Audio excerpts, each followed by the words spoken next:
15 మందిలో మనము ఒక చైర్పర్సన్ మన డీలు సభ్యులు చైర్పర్సన్ వైస్ చైర్మన్ అనేది వాళ్ళు ఇద్దరు ఉంటారు. వీళ్ళు మన పాఠశాలకు అభివృద్ధి కోసమని మనము ఈ చైర్మన్ వైస్ చైర్మన్ ఎన్నుకుంటున్నాం.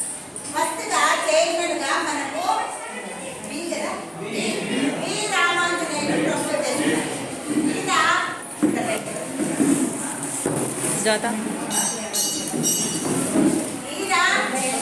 చైర్మన్ గా ఉండదలుచుకున్నారు.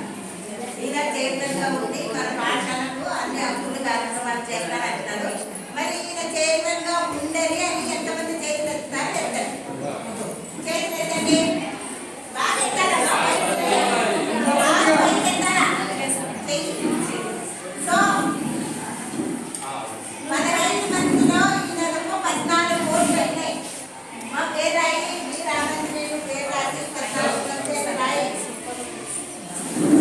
ఈ రామాంజనేయులు 14.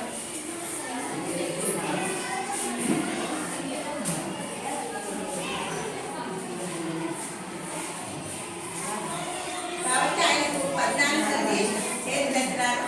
మనందరం కలిసి మన పాఠశాలకు గర్ల్స్ హై స్కూల్ పాఠశాలకు మనము చైర్మన్ గా రామాంజనేయులు గారిని ఎన్నుకుంటాం.